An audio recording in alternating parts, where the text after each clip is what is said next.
Buenas tardes con todos y todas, bienvenidos, bienvenidas sean. Veo rostros familiares, qué gusto verlas conectadas, amigas, amigos. Bueno, el día de hoy vamos a desarrollar este webinar sobre el perdón, la importancia del perdón en la vida de las personas y para el desarrollo de este webinar nos acompaña Laura Pacheco Herboso. Ella es psicóloga educativa con especialidad en terapia cognitivo-conductual, en consejería familiar, en la disciplina positiva. También tiene conocimientos de aprendizaje de servicio, pedagogía del cuidado, orientación vocacional, tutoría y orientación educativa. Ella es animadora y formadora de la Red Internacional de Escuelas de Perdón y Reconciliación de la Universidad Antonio Ruiz de Montoya, de nuestra casa de estudios que respalda esta metodología. Es presidenta de la Sociedad Peruana de Psiconcología y es miembro del área de capacitación y desarrollo de campañas de prevención de salud emocional del Colegio de Psicólogos. Pues bien, ahorita, gracias por estar aquí.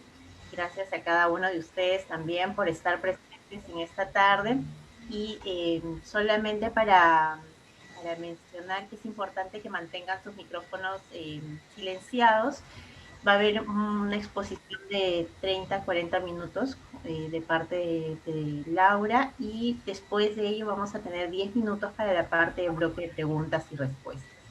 Muchísimas gracias, Laurita. Adelante. Gracias a ustedes. Voy a compartir pantalla.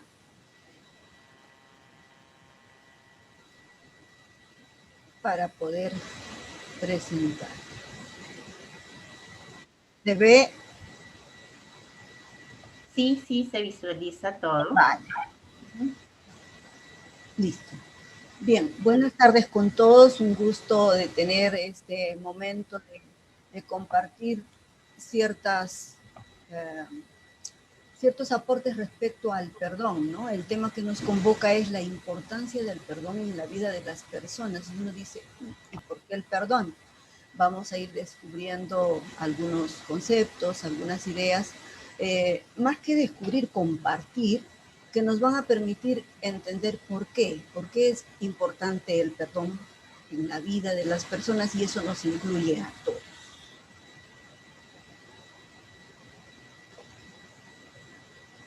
Como seres humanos relacionales en nuestra vida personal, familiar, de trabajo, siempre estamos en contacto con otras personas, ¿no? Ya sea la pareja, padres e hijos, abuelos y nietos, tíos, sobrinos, la familia política. Y en esas relaciones siempre se van a generar ciertas tensiones, ciertos conflictos, que muchas veces, si no se resuelve uno, pasa al siguiente y luego pasa incluso a situaciones de violencia, ¿no? Entonces, esta relación que tiene la persona siempre va a estar cargada de tensiones. El mismo hecho de no pensar igual que el otro, el mismo hecho de no tener las mismas decisiones que el otro, el mismo hecho de no querer compartir lo que el otro comparte, pues nos va a generar estas situaciones de tensión, que si no sabemos manejarlas, que si vamos dejando pasar, van a tornarse en conflictos más grandes y muchos de estos conflictos no resueltos nos llevan a la violencia. Y es lo que tenemos en nuestra sociedad actual, ¿no? Ahora, también hay otro elemento, las heridas. ¿De dónde nos vienen las heridas? Vamos a encontrar las raíces de estas heridas muchas veces en etapas muy tempranas, inclusive desde la concepción. Un embarazo no deseado, el hijo que no era de mi expectativa, de pronto queríamos un varón y nos nació mujercita, o a la inversa, las situaciones de conflicto entre los padres y los hijos en medio, ¿no? Muchas veces también con los hijos mayores, el ver que al pequeño se le da una mayor atención va generando resentimientos que a veces los papás ni lo notamos, pero sin embargo eso va calando. Y si no lo pueden expresar, definitivamente son heridas grandes que ellos van a ir teniendo. Esto por el lado de pronto de las dificultades, pero también en el lado de los excesos vamos a tener heridas. ¿Y cuándo son los excesos? Cuando hay un amor malentendido, hay una sobredimensión de las caricias, por ejemplo, ¿no? Cuando las caricias son exageradas, se sensualizan, la situación a veces también de padres que se separan o simplemente madres solteras que depositan todo el afecto en el hijo, desplazando incluso el cariño por la pareja, donándoselo al hijo en una forma desmedida, lo cual también va a generar heridas en él, ¿no? Cuando también tenemos a los hijos, como se observa acá, en unas burbujas, sobreprotegidos, cuidándolos, protegiéndolos, no dejándolos ser, no permitiéndoles autonomía. Todo esto nos va a ir generando heridas. ¿Y por qué heridas? Por ejemplo, en el caso de la sobreprotección. Si yo hago las cosas por él, definitivamente no va a ser autosuficiente, no va a ser capaz de valerse por sí mismo, va a tener una autoestima baja y eso le va a generar complicaciones. Entonces, miren cuántas situaciones que nos van generando las heridas y que esto, como vemos acá, a muy tempranas edades, ¿no? Ahora, por un lado son esas heridas que nos generan, pero por otro lado también tenemos heridas autogeneradas. ¿Y cuándo? ¿Cuándo se dan estas? Por ejemplo, cuando hay frustración, cuando no hay congruencia entre lo que soñamos, en lo que anhelamos, deseamos y lo que realmente conseguimos. Muchas veces nuestras expectativas son altas y sin embargo nuestros logros como que están disminuidos. En esos casos se nos produce una frustración, esta también cuando es desmedida, pues vamos a montar en rabias, en rencores, ¿no? Situaciones que nos complican. La otra herida autogenerada son los resentimientos. Son sufrimientos que todos tenemos. Y acá hablamos de sufrimiento, no de dolor. El dolor es algo pasajero ante una situación difícil, pero pasa. En cambio, cuando hablamos de sufrimiento es ese dolor arraigado, ese que va quedando y que definitivamente no lo asumimos ni desde la fe ni desde el amor, lo asumimos con mucho fastidio, con mucho resentimiento. Otra herida y muy grande es el tema también de la corrupción.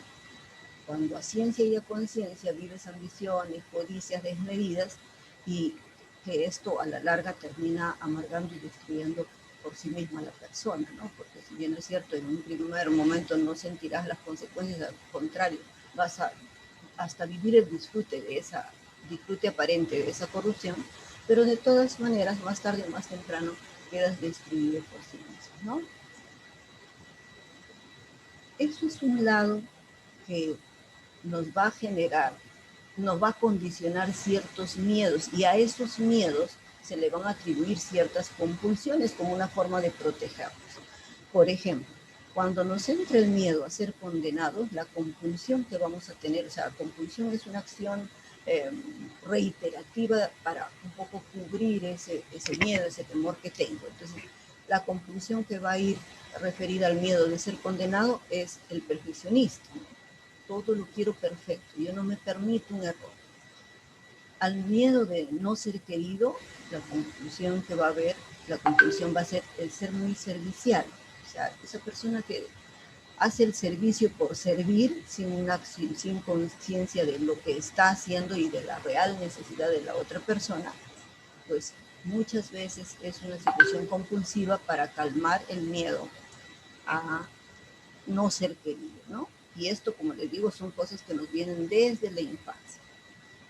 El miedo al fracaso tiene como conclusión buscar tener éxito a toda costa. Es una situación que también de compensación, ¿no? El miedo a ser comparado, a mostrarse notoriamente diferente a los demás, tiene que hacerse notar. Laurita, por favor, Sí. si pudieras tu audio o hablar un poquito más fuerte, se escucha un poco bajo. Gracias. Ahí, Vane. Perfecto, gracias. Ahí se escucha mejor. Muy bien, fuerte y claro, gracias. Hola, ahí se escucha mejor. Se escucha fuerte y claro, muy bien. Vale. Gracias. El miedo al abandono nos va a generar la compulsión de seguir la norma, fieles a la norma y buscadores de justicia, ¿no? El miedo a la fragilidad, buscar el poder. El miedo al sufrimiento, una búsqueda excesiva de placer. Entonces, miren cómo esas heridas luego nos condicionan ciertos miedos y esos miedos a su vez van a buscar como una protección en nosotros a través de las compulsiones.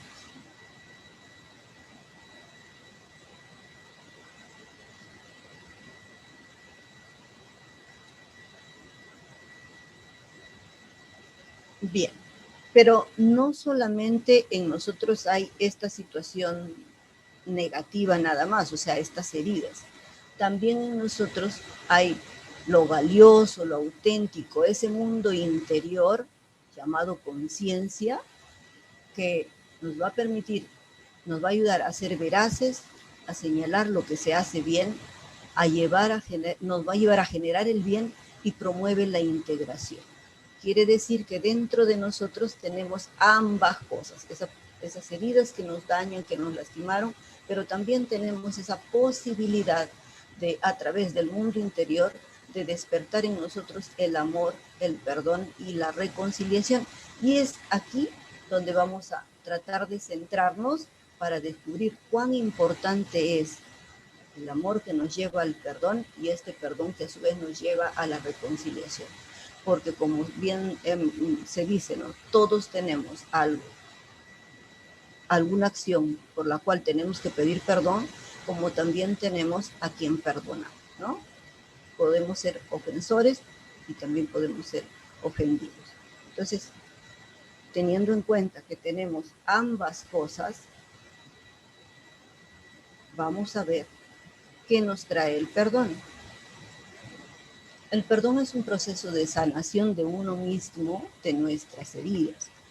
Y hay que ser bien conscientes de esto. Sanación de nosotros mismos, no es el favor que yo le hago al otro.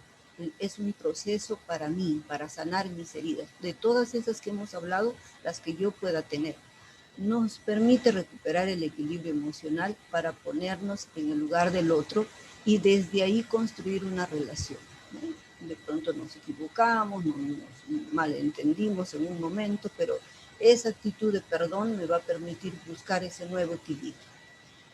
Para Robert Ehrlich, el perdón es la disposición a abandonar el resentimiento, el juicio negativo y la conducta indiferente hacia quien nos haya ofendido injustamente, cultivando más bien actitudes de compasión y bondad con tales personas.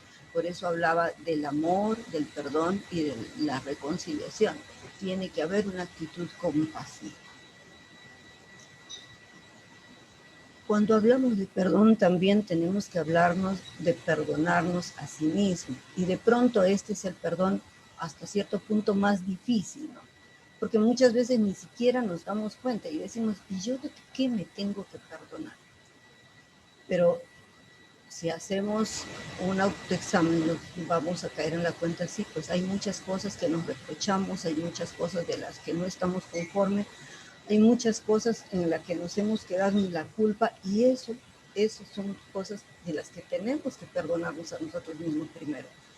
De pronto es el perdón mucho más difícil, porque el darse cuenta cuesta, el asumirlo cuesta mucho más, pero de todas maneras hay la necesidad de hacer ese proceso y ahí la importancia del perdón, porque solo eso nos hará libres, solo hacer este proceso nos permitirá ir sin esa mochila pesada que llevamos cuando todavía estamos cargados de tanto fastidio con otros o con nosotros mismos.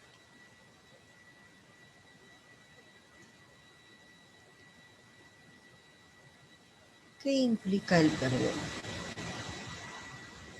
El perdón implica una decisión para elegir liberarme del odio, del rencor, del resentimiento para sanar de esas heridas. Yo tengo que tomar la decisión. También implica una actitud, ¿no? Una actitud que me permita estar dispuesto a aceptar la responsabilidad de hacerme cargo de eso que me pasa, no victimizarme, no quedarme buscando culpables y buscando en el otro, sino buscar en mí mismo, ¿no? Esos sentimientos, esas emociones que de pronto no las he sabido manejar y que me han llevado a quedar como atrapado.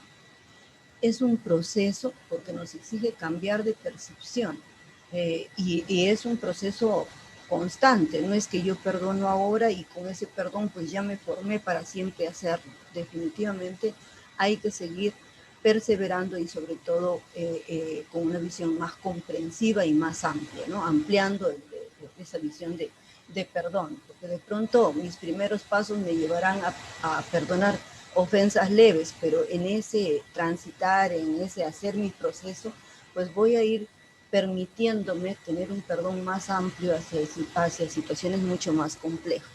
Lo vamos a ver cuando trabajemos los talleres, que empezamos con cosas muy mínimas, pero después nos damos cuenta que hay cosas mucho más grandes que necesitamos perdonar, que van a demandar de nosotros una mayor decisión, una mejor actitud incluso, un mayor compromiso también, pero que vamos a poderlo ir haciendo porque en ese proceso ya hemos ido transitando, ¿no? Es una forma de vida, porque nos transforma de víctima de las circunstancias en co-creadores de nuestra realidad. La circunstancia, la situación definitivamente está, no la podemos cambiar, no sucedió, pasó, no hubiésemos querido que pase, que haya esa ofensa, pero pasó.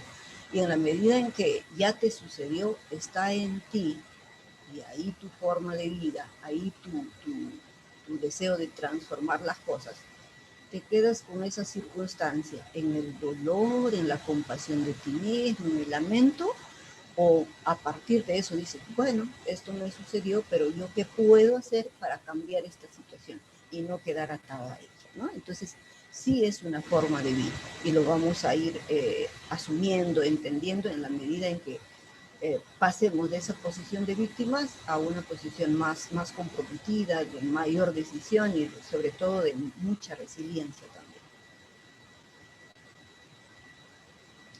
¿Eso?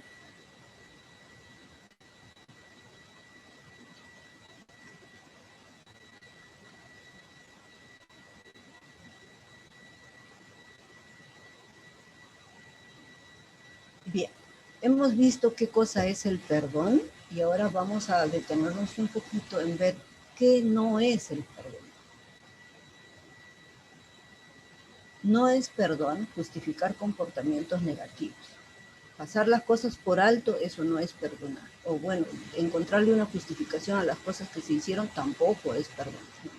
Negar o reprimir la rabia o el dolor. Es decir, no, yo no tengo nada que perdonar. Conmigo no hay problema. Pero sin embargo, dentro estás marcando ese dolor, o sea, de ti está todavía saliendo la rabia, el fastidio y la incomodidad, ¿no? O el resentimiento, o la indiferencia de repente, ¿no? Entonces, negar o reprimir tampoco es perdonar. Cambiar actitudes o conductas frente al ofensor, eso tampoco es perdón. Condicionar el perdón al cambio del ofensor. Y aquí este es de pronto como el talón de Aquiles, porque siempre pensamos, ¿no? Ya, yo le perdono, pero no, que no vuelva a suceder. O sea, ese condicionar no habla, o sea, ese condicionar nos pone en un plan de que yo otorgo el perdón como un favor al otro y no lo estoy asumiendo como algo para mí. Entonces, condicionar el perdón no es perdonar. Nosotros perdonamos para liberarnos, para estar tranquilos nosotros, ¿no? ¿Qué va a hacer el ofensor respecto a eso? De pronto ni siquiera viene a pedirte perdón. La cosa es que tú lo perdones, ¿no? Ya ese proceso en el cual puedan dialogar, puedan conversar y él pueda asumir su falta y pedir perdón, eso ya es otro proceso que nos lleva a la reconciliación. Pero el proceso del perdón no puede estar condicionado, no necesita estar condicionado. Tú otorgas el perdón para liberarte, para no quedarte en el rencor, para no, como decía al inicio, no cargar con esa mochila pesada. El perdón tampoco es olvido, ¿no? Decir me voy a olvidar de alguna situación que me pasó tendríamos que borrar nuestra memoria y definitivamente no va a ser así. Lo que sí va a pasar a través del perdón, cuando otorgas el perdón, es que eso que recuerdas, que recordabas con mucho dolor, que lo contabas de pronto todavía viviendo la situación como que fuera recién, eso va a pasar. O sea, no voy a olvidar, voy a recordar la situación, pero esta vez ya la voy a poder comentar, compartir, narrar nuevamente de pronto, pero en una condición más aliviada, más tranquila, más sosegada, ¿no? Eso generalmente en los pacientes, sobre todo en los pacientes con cáncer, se trabaja mucho porque hay rencores que a veces se han guardado 20, 30, 40 años y el poder, y cuando no hay perdón, la persona te va a narrar la situación, su narrativa va a ser bien cargada de dolor, de sufrimiento, de llanto, pero en la medida en que hace ese proceso de poderlo contar, que es un poco parte de la terapia narrativa, el contar nomás permite que ya la persona se vaya aliviando. Recuerdo que en uno de los talleres una señora decía, esto yo no lo he podido, esto yo lo he callado por 43 años. Y hoy día no sé cómo lo he podido compartir, ¿no?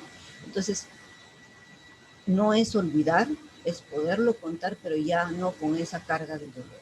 Si he perdonado, yo voy a sentir, me voy a sentir liberada, voy a poder recordar el episodio, pero no con esa carga de dolor de un inicio, ¿no? Ahora, el perdón tampoco es impunidad. No es que yo lo perdono y ya queda libre de culpa y con él no pasa nada. Tampoco es así. Hay faltas donde incluso tiene que intervenir la justicia y tiene que ser. Porque también cómo, si no resarcimos la falta, cómo damos cuenta de algo, o sea, cómo se corrige algo que no está bien. Definitivamente no puede ser impunidad. Ahora, el perdón tampoco es inmediato y total, ¿no? Y aquí hay que tener en cuenta mucho esto porque, ¿qué pasa, por ejemplo, en los colegios? Yo trabajo en colegios también y lo común es los niños se disgustan y ya, dense la mano, son amiguitos, dense un abrazo. Y tampoco perdonarse es, por más que sea una falta leve, lo hago y porque hay que hacerlo. El perdón tiene que ser pensado, reflexionado, uno tiene que asumir qué es lo que está haciendo, ¿no? Y total, definitivamente nunca va a ser porque siempre vamos a estar, como les digo, en este proceso de pasó una ofensa, de pronto aclaramos eso, perdonamos, pero no faltará por ahí otra nueva situación. Así es que no es que yo ahora perdono y con eso ya estoy exenta de que me vuelvan a suceder cosas, lamentablemente no es así, por eso hablábamos de una forma de vida, ¿no? Que algo que en la vida siempre van a haber las dificultades, van a estar las ofensas, va a ser que de pronto yo también ofenda a alguien, pero el haber aprendido a perdonar me va a permitir transitar en un camino ya de mejor comprensión, de mayor convicción para poder trabajar esas emociones, trabajar esos resentimientos y poderlos aclarar y generar una convivencia más armónica, más pacífica.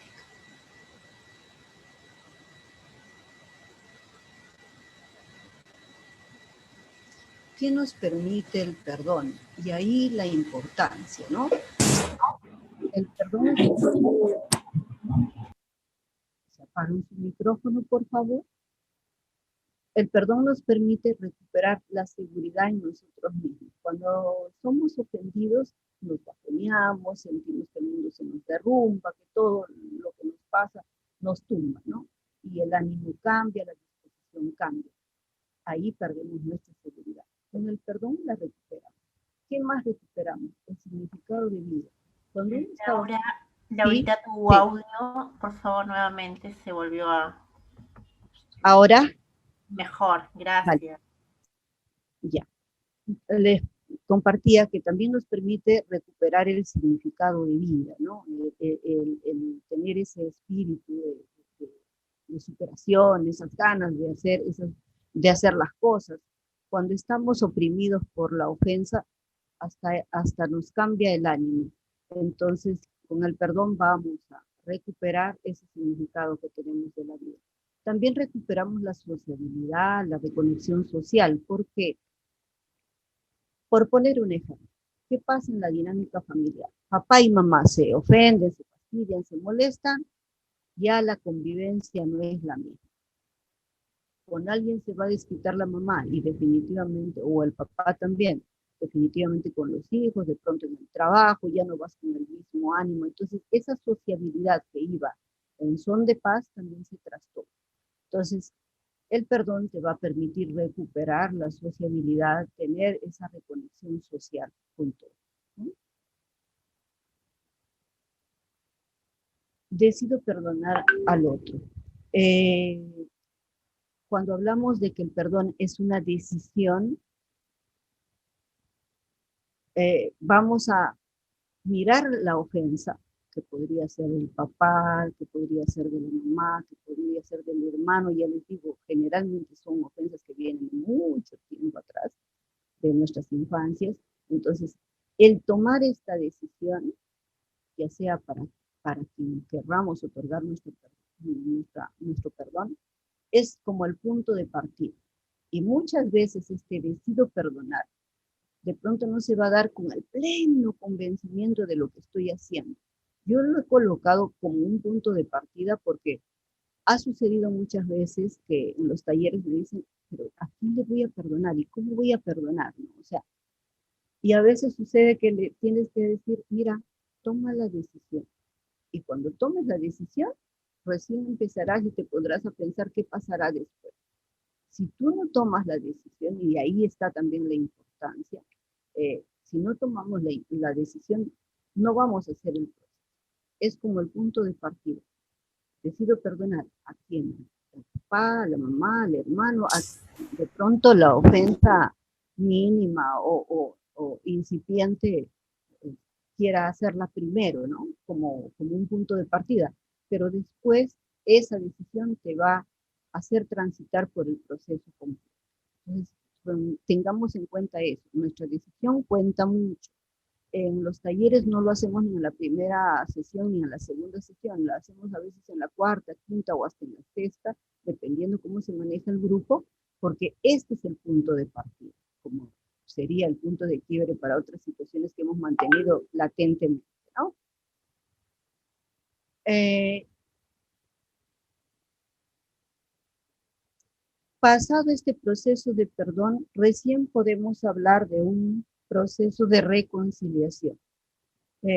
Ya este proceso no es solamente personal, esto ya es una relación, un proceso de sanación de la relación con el otro, o sea, aquí sí interviene el otro, es un camino de reconstrucción de la confianza, porque lo primero que se pierde es la confianza en una ofensa, ¿no?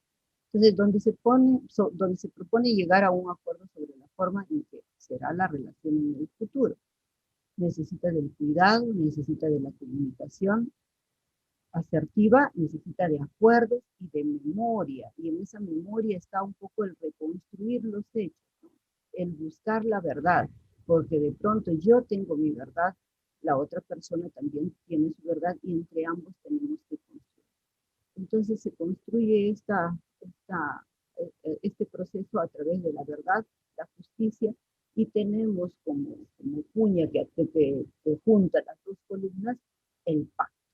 Entonces, vamos a ver que ya la reconciliación es otro proceso y ahí sí necesita no solamente mi decisión, sino también la decisión del otro.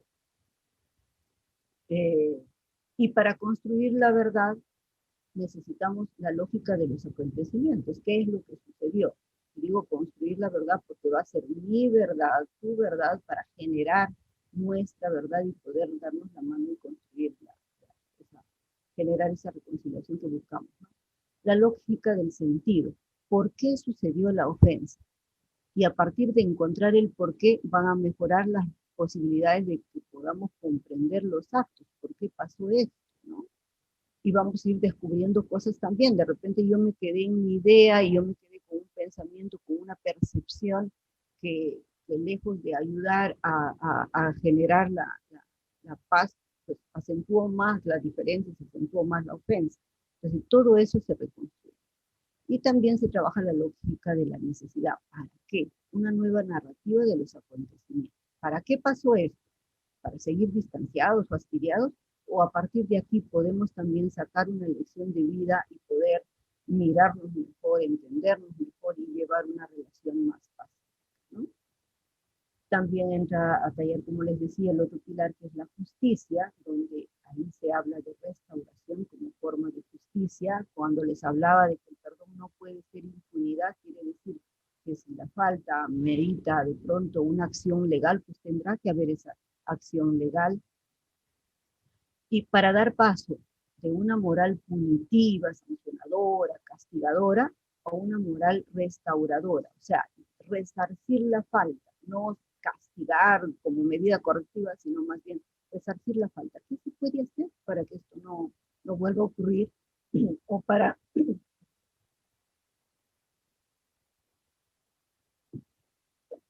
para que la relación se restaure de mejor manera, ¿no? Y definitivamente el proceso de reconciliación tiende a fortalecer la práctica de la compasión, que no es lástima, que no es pena por el otro, sino más bien compasión, un compromiso con cómo nos ayudamos a hacer a que las cosas mejoren, ¿sí? Y definitivamente hay situaciones en que después de un conflicto tan serio, tan marcado, de repente hasta tan doloroso, se ha podido reconstruir, restablecer la relación y de pronto hasta mejorarla, cambiarla, dinamizarla más. Y esto lo vamos a ir viendo a través de cómo las SPERE manejan también estos procesos de reconciliación, ¿no? A todo esto, o sea, para esta propuesta de perdón y reconciliación, las escuelas de perdón y reconciliación que están a cargo de la Universidad Ruth de Montoya en nuestro país, en otros países hay alrededor de 22 países, es una red internacional. En nuestro país es la universidad la que acoge esta propuesta. Y las SPERE en este afán de construir una cultura de paz y de una buena convivencia, es una propuesta que invita a los participantes a vivir una experiencia de sanación de sus heridas, y el trabajo es personal, transformando la rabia, el rencor, el odio, el dolor y la venganza, ¿no? Esos deseos de venganza, esos sentimientos de culpa, todo eso es de sentirse víctima, todo eso se va transformando en este proceso que tenemos de las 11 semanas. Es una experiencia vivencial, se sigue un proceso y los objetivos son resolver conflictos, recuperar la seguridad en sí mismo y en los demás, fomentar una cultura de paz, mejorando las relaciones familiares y sociales, ¿no?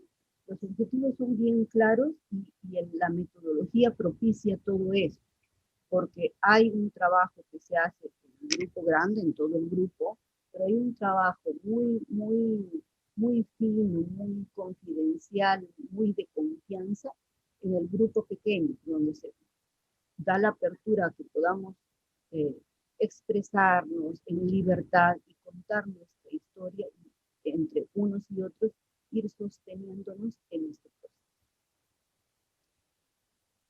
¿De qué manera lo hace? A través de talleres vivenciales, se ayuda a recuperar la seguridad en uno mismo, el significado de vida, por medio de temas tales como decisión. La decisión es vital, ¿no? Como les decía, es el punto de partida. Tomo la decisión y como que entro en mi proceso. La tolerancia, la humanización del otro, de la otra, comprensión. Laurita, por Sí, favor, tu audio no sé está qué como pasa. A ver, fluctúa mucho. sí, Sí, hay momentos en que se te escucha muy bien y hay otros en que baja. no sé si es el audio o la conexión. Si de pronto, El audio ahí estás perfecta. ya, ya, espero Ajá. que se mantenga.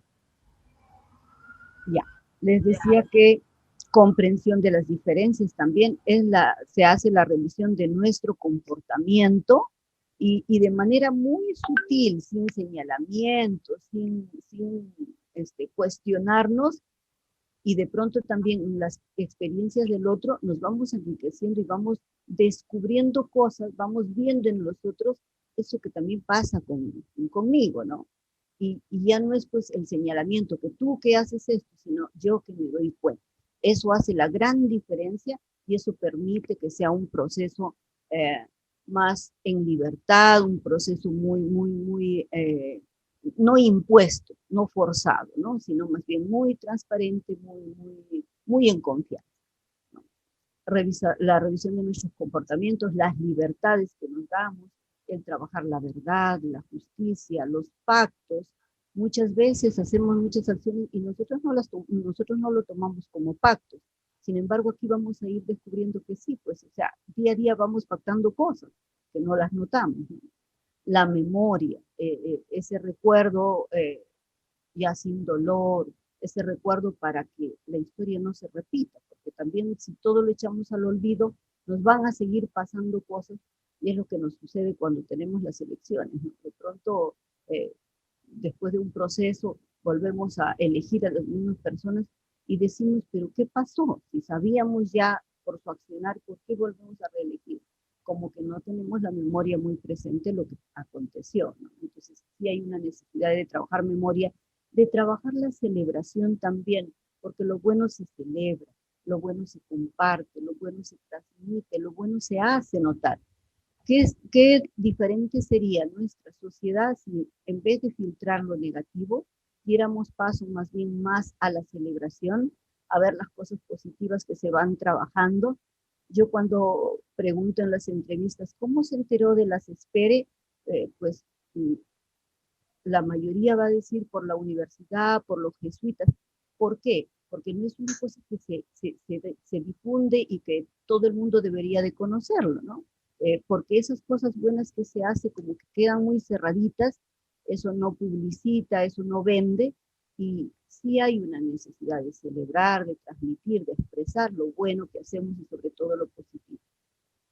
Y bueno, también trabajamos el proceso, celebramos la reconciliación, ¿no? Y hay, para las Espere hay formas de reconciliación. Bien, pensamos que es posible sanar las heridas causadas en nuestras relaciones familiares, sociales, laborales. No solo las pensamos, hemos vivido en los talleres que esto es posible. Yo siempre recuerdo como una experiencia muy grata en de los momentos simbólicos que tenemos, que alguien decía, ¿no? Así de grande era mi rencor, así de grande quiero que ahora sea mi paz. Entonces, si se logran esas transformaciones, es posible y ahí radica la importancia del perdón, de trabajarlo desde lo personal para después también poderlo transmitir a otras personas. Este rencor, estas heridas pueden ser transformadas en nuevas formas de relaciones no violentas, de cuidado propio y de los demás, de cuidado propio y de los demás. Y aquí también el tema del cuidado, ¿no? Hay una sesión exclusiva que se dedica al tema del cuidado, porque generalmente quienes van a nuestros talleres son personas que están muy al servicio de otras personas, que ya sea en parroquias o ya sea en actividades de servicio, y resulta que los que tenemos la tendencia a trabajar con el otro, a apoyar al otro, muchas veces descuidamos lo que nos pasa. Entonces, en las Espere también hacemos una mirada a este tema del cuidado, porque definitivamente cuidándonos bien vamos a poder cuidar mejor a los demás, ¿no? Y esto de los demás, ya sea en el contexto familiar, en el contexto laboral, donde nos movamos.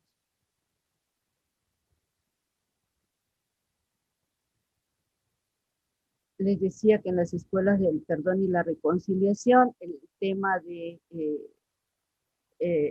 la reconciliación está marcado por tres situaciones muy particulares. Hay una reconciliación de coexistencia a distancia, cuando ya la diferencia ha sido tan grande, las dificultades han sido tan grandes que de pronto no puede haber una reconciliación plena, entonces llegan a un acuerdo, cada uno por su lado, pero dentro del respeto, ¿no? Hay otra reconciliación que es de convivencia, una relación más próxima, donde hay cooperación y hay solidaridad como cosas básicas. Y hay la reconciliación de comunión, en la que el amor renace, en la que se profundiza la fraternidad, y es en esta experiencia, podríamos decir, una reconciliación ideal, donde esa situación de conflicto, esa situación de ofensa puede transformarse en una mejor posibilidad de vida, de pronto más sólida que antes de la misma ofensa, ¿no? Son las tres propuestas de reconciliación que hace la Espere. Dependiendo de la situación, se busca llegar a una o a otra, porque hay casos y casos, y en esto no podemos ser idealistas ni utópicos, ¿no? Hay situaciones en las que sí, pues vamos a aún la distancia mínimamente hay el respeto. En otras, una relación mucho más próxima, Y también hay situaciones que aunque uno dijera, esto es irreconciliable, son parejas que se han separado por años, que no se ven, que se han tratado mal, y que sin embargo sí se puede lograr, ¿no? Depende de cómo cada uno hace su proceso y también hay aquí en la reconciliación de la disposición de ambos, porque recuerden, el perdón es personal, pero la reconciliación sí involucra al otro o a los otros. Hay reconciliación a nivel de grupo también, ¿no? Bien, cuando una persona se hace consciente del dolor de los demás y de su propio dolor, encuentra caminos de solución, maneja el dolor en lugar de absolverlo, esconderlo o arrojarlo sobre los demás. Reconoce al otro ser humano con diferentes formas de entender y actuar. Y eso es aprender a convivir, ¿no? De eso se trata. El proceso del perdón y de la reconciliación van a ir, nos van a hacer transitar por estos caminos, pero haciéndonos consciente de qué es lo que está pasando con nosotros, entendiéndonos mejor para poder también entender mejor a los demás. Esta imagen a mí me encanta porque muestra lo que antes era como una convicción, ¿no? Dice, alguien le preguntó a esta ancianita cómo se arreglaron para estar juntos 65 años. Y ella le contestó, nacimos en una época en que si algo se rompía, se arreglaba, no se tiraba a la basura. ¿Cuánta lección de vida nos deja esta frase? Porque realmente en estos tiempos donde hay el hedonismo, predomina la búsqueda de placer, el disfrute inmediato, pues es difícil recomponer, reconstruir, como que esto no va conmigo, ¿no? Son tiempos muy de cosas rápidas, de cosas, de tanta inmediatez y de hedonismo que nos limita a pensar que sí podemos reconstruir una relación, que sí podemos otorgar el perdón y otorgarnos también el perdón a nosotros mismos para vivir en más armonía y en paz. Porque imagínense si todo lo que no me gusta, si todo lo que no va, lo vamos a ir desechando, ¿cómo nos quedamos? Empezando, que si tenemos que perdonarnos a nosotros mismos, y si yo no me atrevo a tomar esa decisión, me voy a desechar yo mismo, ¿no? Entonces, esta imagen un poquito para la reflexión, para cuestionarnos un poco qué va pasando con nuestras vidas, a qué estamos dándole importancia y prioridad y y cuán importante consideramos que es el perdón. Esta es una historia que nos va a permitir reflexionar un poquito y de pronto en esa reflexión nos quedamos para las preguntas. La historia del puente. Dice, había una vez dos hermanos, Tomás y Javier, vivían uno al frente del otro en dos casas de una hermosa campiña. Los problemas pequeños que al acumularse sin resolverse se fueron haciendo grandes con el tiempo, por problemas pequeños que al acumularse sin resolverse se fueron haciendo grandes con el tiempo, los hermanos dejaron de hablarse, incluso evitaban cruzarse en el camino. Cierto día llegó a la casa de Tomás un carpintero y le preguntó si tendría trabajo para él. Tomás le contestó, ¿ve usted esas maderas que está cerca de aquel riachuelo? Pues la he cortado ayer. Mi hermano Javier vivió enfrente y a causa de nuestra enemistad desvió ese arroyo para separarnos definitivamente. Así que yo no quiero ver más tu casa. Le dejo el encargo de hacerme una cerca muy alta que me evite la vista a la casa de mi hermano. Tomás se fue al pueblo y no regresó sino hasta bien entrada la noche. ¿Cuál sería su sorpresa al llegar a su casa cuando en vez de una cerca encontró que el carpintero había construido un hermoso puente que unía las dos partes de la campiña? Sin poder hablar, de pronto vio enfrente suyo a su hermano, que en ese momento estaba atravesando el puente con una sonrisa. Tomás, hermano mío, no puedo creer que hayas construido este puente, habiendo sido yo el que te ofendió. Vengo a pedirte perdón. Los dos hermanos se abrazaron. Cuando Tomás se dio cuenta de que el carpintero se alejaba, le dijo, buen hombre, ¿cuánto te debo? ¿Por qué no te quedas? No, gracias, contestó el carpintero. tengo muchos puentes que construir. Y este texto me da pie para compartir algo más, ¿no? Que no lo he considerado en el PPT, pero que sí es importante. En estas situaciones de conflicto se presentan terceras personas que algunos hacen como Tomás, como el carpintero de puente, pero otros hacen más bien de asusadores, los que van a poner la cizaña y los que van a complicar más la situación de conflicto. Entonces, que esto nos quede un poco para la reflexión, cuán importante es ver en qué posición me pongo, qué tanto hago para construir, qué tanto hago para tender esos puentes, o qué tanto hago más bien para quedarme, entramparme en el orgullo, entramparme en mi rabia y seguir manteniendo una posición de rencor, de hostilidad y de mal proceder con el otro, ¿no? ¿Cuánto construimos o cuánto más bien destruimos? Un poquito para la reflexión.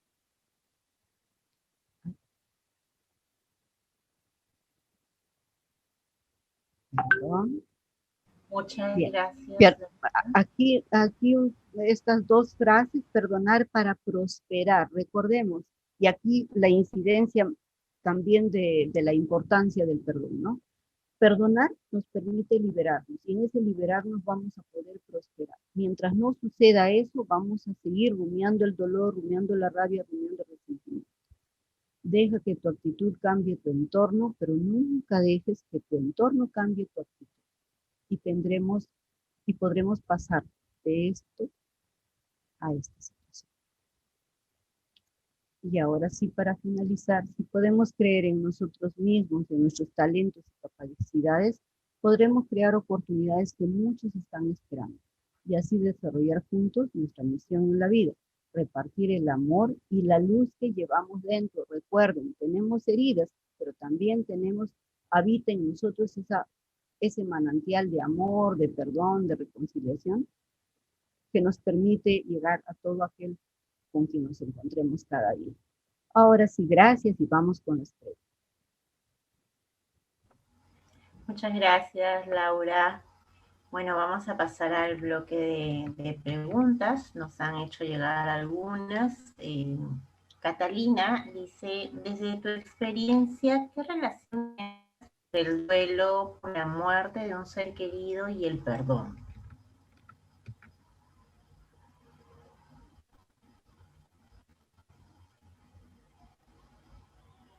Espérame un segundo. ¿Me puedo dejar de compartir, Vane? A ver, ok, voy a... Un momento.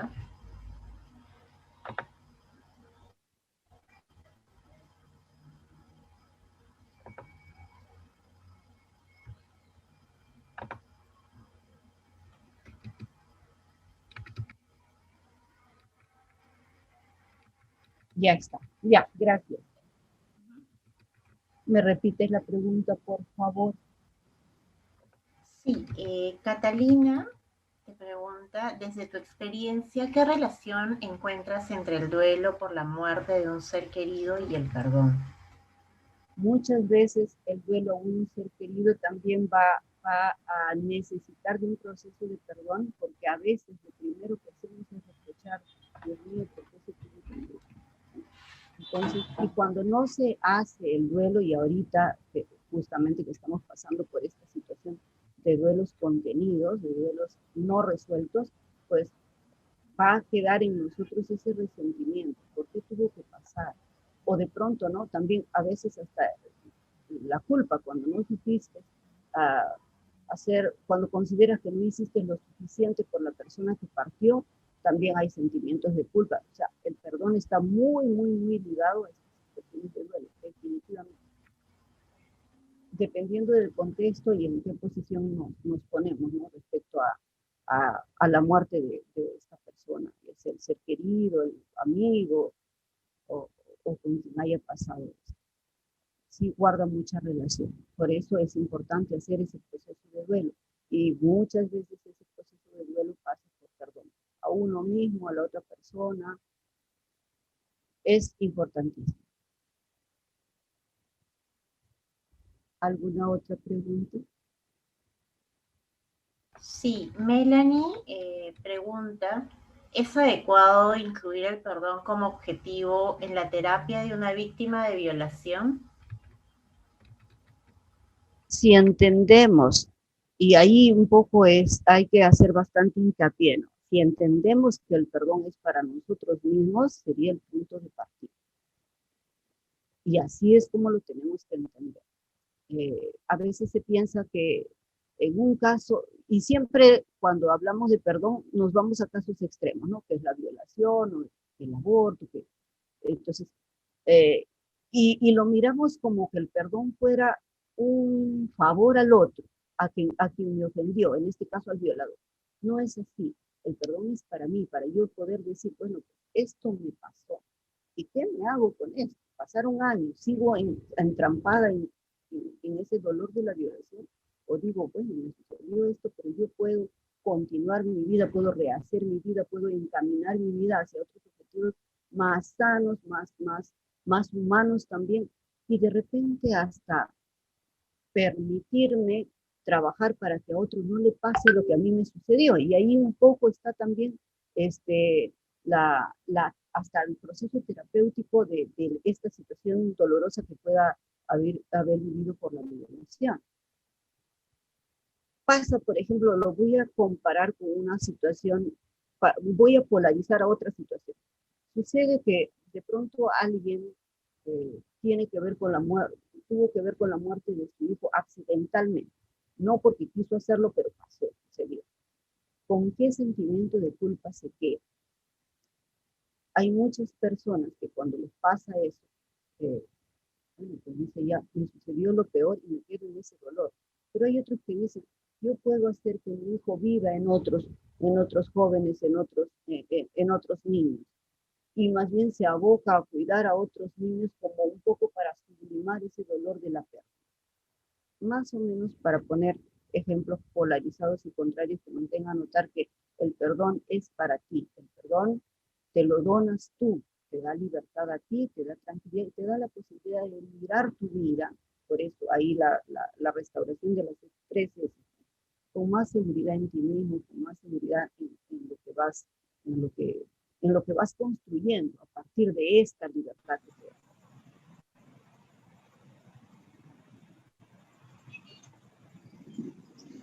No sé en qué pregunta te quedaste. Leo las del chat. Tenemos otra pregunta, Saraí. eh, Consulta, ¿no? Para que se dé el perdón es necesario el contacto directo con la persona que ofendimos o quien nos ofendió, o basta con la intención de perdonar y sanar de manera interna y personal. Sí, es trabajar en lo personal, porque yo puedo decidir perdonar incluso a una persona que ya falleció. Y en mi caso, por ejemplo, cuando yo hice bueno, no vale personalizar, pero en este caso como testimonio creo que sí, cuando yo hice mi proceso y decía a quién decido perdonar, obviamente a la persona que tenía más cerca a mí, ¿no? Pensé en un primer momento, pero después me di cuenta que a quien tenía que perdonar era una persona que ya incluso había fallecido. Y mi pregunta para el animador fue, ¿y se puede perdonar a alguien que ya falleció?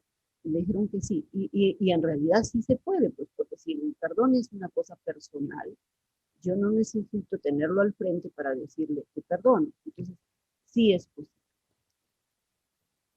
No depende de lo que el otro quiera o no. De pronto el otro no va a querer ni conversar sobre la ofensa, pero yo decido perdonar para liberarme, para calmarme, para tranquilizarme y sobre todo, ¿no? En esa decisión está el compromiso de trabajar esa rabia, ese resentimiento que haya ido quedando en mí. ¿Alguna otra pregunta? Tenemos otra pregunta que nos comparte Álvaro y dice, ¿qué relación tiene la disposición del comportamiento de la persona con el perdón? Y por otro lado, ¿existe algo que evidencie el bienestar psicológico con la personalidad con respecto al perdón? Cuando uno perdona, ese hecho de liberarte va a implicar que tus acciones sean otras. Cuando uno está atrapado, estás fastidiado, estás enojado, estás molesto, inconscientemente vas, como dice, vas expresando esas heridas que tienes. Pero en cambio, cuando tú perdonas, ya tienes esa libertad que te permite fluir y definitivamente se va a reflejar. Nos ha pasado muchas veces que después de 3, 4 sesiones, eh, los comentarios son, no, mi mamá me dijo, ¿qué ha pasado contigo? Ya no contestas, ya no haces esto. O los esposos, ¿qué cosa te da en el taller que ahora eres diferente? O sea, sí se nota el cambio, definitivamente se nota el cambio. Por eso es un nuevo estilo de vida, te lleva a un nuevo estilo de vida.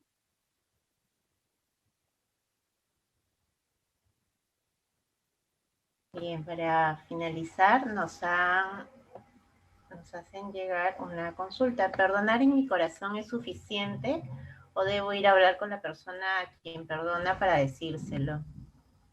Bueno, hace un momento respondiste, ¿no? Ya, sí, otorgas el perdón, o sea, desde ti, y eso puede hacerse de manera expresa con el otro, puede hacerse solamente, o sea, tú lo decides y lo haces, porque esto es personal. Ahora, definitivamente, si vas y lo compartes con la otra persona, lo tome como lo tome, así lo tome para bien o así no le dé importancia, pues quedará en ti la satisfacción de haber, como se dice, ¿no? Misión cumplida. No solo perdoné, sino me atreví a otorgárselo. ¿Qué tan bien lo recepciona o no? Ya eso es asunto de la otra persona.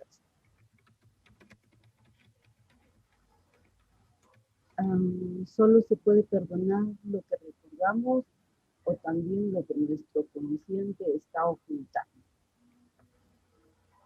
A ver, cuando, cuando tomamos la decisión de perdonar así muy a la ligera, pues solamente nos acordaremos de las cosas que hemos, o sea, de las cosas recientes. Pero cuando nosotros hacemos nuestro proceso y vamos trabajando nuestras heridas, nuestros rencores, ahí nos vamos dando cuenta de dónde viene esto. Y eso que estaba inconsciente se hace consciente. Ese es el proceso de darse cuenta. Y es el punto de partida para ir tomando la decisión. Bien, pues no hay, dado que ya se han respondido todas las preguntas, agradecemos a todos por el interés de estar en este webinar. Como les mencionaba, vamos a tener un taller Espere en modalidad virtual. Este va a dar inicio el 11 de febrero hasta el 22 de abril. Son 11 sesiones. Para poder hacer el taller hay una entrevista previa que realizar. Les voy a dejar a través del enlace, les voy a pasar para que ustedes puedan tomar nota y si desean tener mayor información pueden hacerlo a través de ese.